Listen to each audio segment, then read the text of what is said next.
Salve os irmãos com a paz do Senhor. Meus irmãos, eu tenho recebido, tanto pelo WhatsApp, diversas pessoas mandaram para mim, como também recebido mensagem, e fui marcado em diversas publicações no Facebook, um tema que dois irmãos estão comentando sobre o assunto, que a pergunta é: a igreja passará pela grande tribulação? Tem dois irmãos que estão discorrendo sobre esse assunto, e eles terminantemente afirmam que a igreja passará pela grande tribulação. Usa como base o capítulo 1 de Apocalipse, o versículo 7, que diz assim: eis que vem com as nuvens, e todo olho o verá, até quantos o traspassaram. E todas as tribos da terra se lamentarão sobre ele. Certamente. Amém. Apocalipse 1 e 7. Então, baseado nesse versículo, e em alguns outros correlatos a este, é afirmado que a igreja passará pela grande tribulação, pois aqui está dito que todo olho o verá. Mas esse próprio versículo aqui, ele começa com letra maiúscula e ele termina com um amém e um ponto. Dá para você já deduzir algumas coisas. Primeiro ponto, é óbvio que Jesus Cristo vem com as nuvens. Não é que ele vem cercado de nuvens. Ele virá surgindo das nuvens.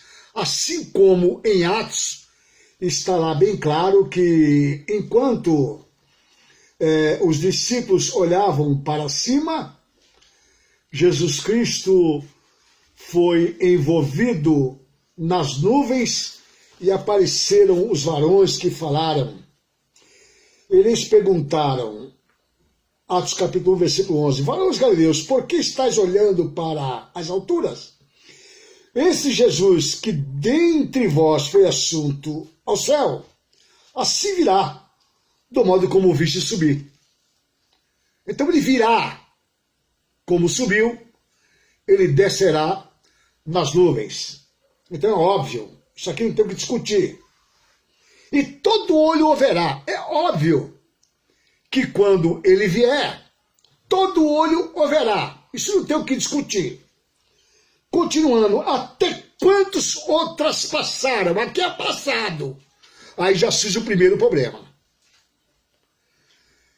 Será que quando Jesus Cristo vier, até os que os ultrapassaram, que os que o traspassaram, que os que o mataram, os que furaram o seu lado direito, os que participaram da sua crucificação, a Bíblia está dizendo que o verá. Se eles verão, surge o primeiro problema aqui. Esta ocasião desta vinda aqui só pode ser depois do milênio.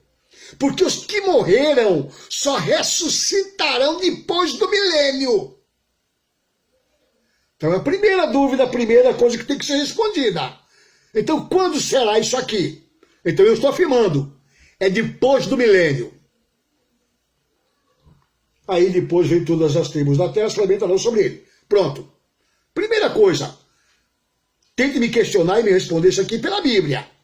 Este fato aqui, se os que os traspassaram o verão, então isso não é antes do milênio, é após o milênio, que só vão ressuscitar os que morreram sem Cristo depois de 1000 anos.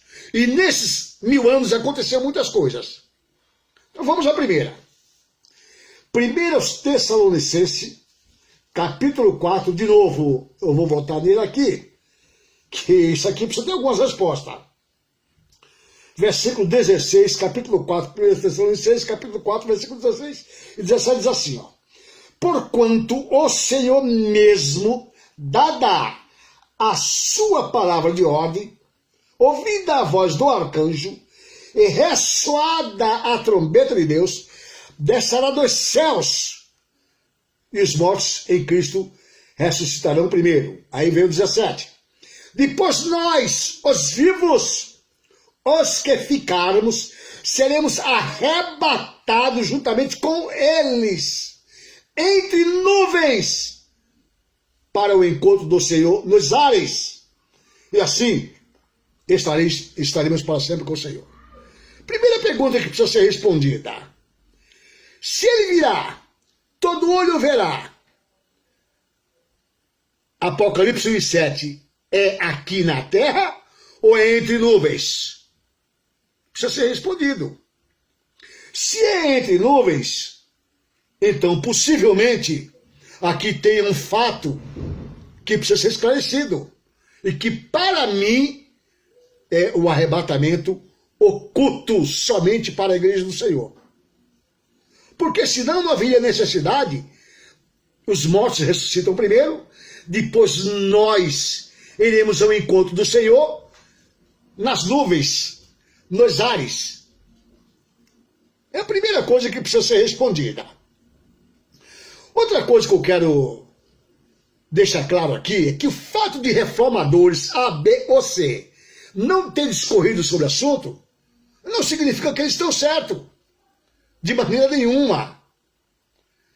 Outro detalhe importante que precisa ser esclarecido, porque a Bíblia, meus irmãos, eu não preciso estar falando hebraico, eu não preciso estar falando grego, eu não preciso estar falando aramaico, nem ler o grego o hebraico, não precisa isso.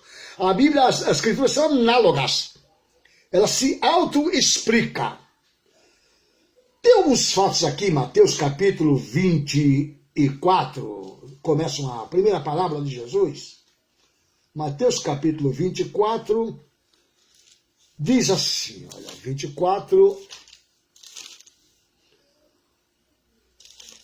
e o versículo, Mateus 24 e o versículo, só um minutinho que não está marcado aqui em nada, entendeu? Como essas passagens têm que ser bem conhecidas por todo leitor da Bíblia, não há necessidade de você marcar, você tem que saber onde ela está. Mateus 24, a partir do versículo 42, diz assim, ó, portanto vigiai, porque não sabeis em que dia vem o vosso Senhor. Mas considerai isso, se o pai de família soubesse a que hora viria o ladrão, vigiaria e não deixaria que fosse arrombada a sua casa. Por isso ficai também vós apercebidos, porque a hora em que não cuidais, o Filho do Homem virá. Então, se é a hora que não cuidais, o Filho do Homem virá, dá a entender que no momento que eu posso estar desapercebido, eu não estou esperando, eu não estou vigiando. Aí vamos para Mateus, capítulo 25, onde fala sobre a parábola, primeiro, das 10 virgens, que diz assim, não vou ler todo porque não há necessidade, você tem que conhecer a parábola das virgens. A partir do capítulo 25, versículo 10. E saindo elas para comprar, chegou o noivo, e as que estavam apercebidas entraram com ele para as bodas, e fechou-se a porta. Mais tarde chegaram as virgens nécias, clamando, Senhor, Senhor, abre-nos a porta. Mas ele respondeu, em verdade vos digo, que não vos conheço. Aí o versículo 13 é bem emblemático, né? Vigiai, pois, porque não sabeis o dia e nem a hora. Mas você pode me perguntar, mas o que essas passagens têm a ver com o arrebatamento que você leu aí em 1 Tessalonicenses, capítulo 16 e 17? São correlatas. Isso aqui está falando sobre arrebatamento. Quer mais um texto? Só para a gente não se alongar muito, tá bom? Os talentos. Aí é relatado aqui que um foi dado o Senhor ausentou-se do seu país, chamou seus servos e um confiou seus bens. A um deu 5 talentos, a outro deu 2 talentos e a outro deu 1 talento. Aí no versículo 18 diz assim: mas o que recebera um, saindo, abriu uma cova e escondeu o dinheiro do seu senhor. Depois de muito tempo, voltou o senhor daqueles servos e ajustou conta com eles. Depois de muito tempo, não diz quando esse senhor ia chegar. Nessas 3 parábolas que eu li aqui, uma é quando o ladrão vem e não sabe quando ele vem. Segundo, as das virgens. Vigiai, pois, porque não sabeis o dia e nem a hora que vem o noivo. Então isso aqui é para a igreja, é para mim, é para você. A noiva somos nós. E o terceiro, também o Senhor não disse o dia que ia voltar. O Senhor não disse o dia que ia retornar. Se eu estou participando da grande tribulação, então com certeza absoluta, deverá ter havido a volta do anticristo.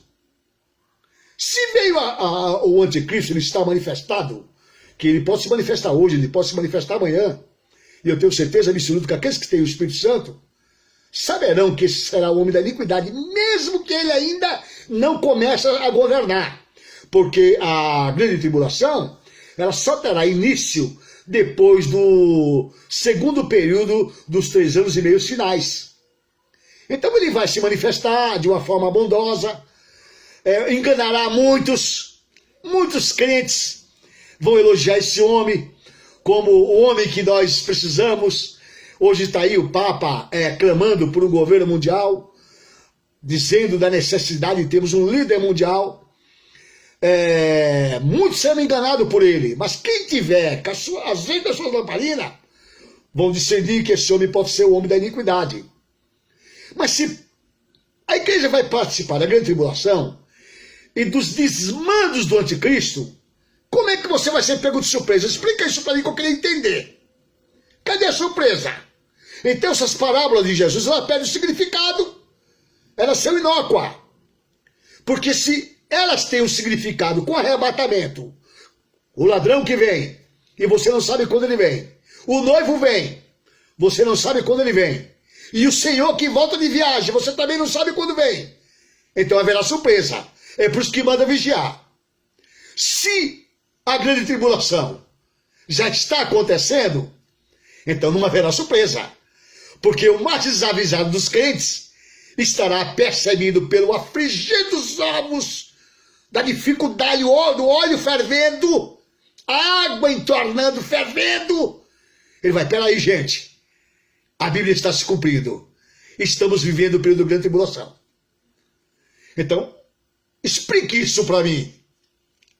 Ou então essas parábolas bíblicas, elas não têm significado nenhum se eu aceitar que a igreja do Senhor vai passar pela grande tribulação. A minha posição, terminantemente, a igreja do Senhor não passará pela grande tribulação por esses fatos que eu pus para você aqui. Se você, meu irmão, quiser passar pela grande tribulação, passe. Eu tenho certeza que não vou passar. Deus nos abençoe em Cristo, em nome de Jesus.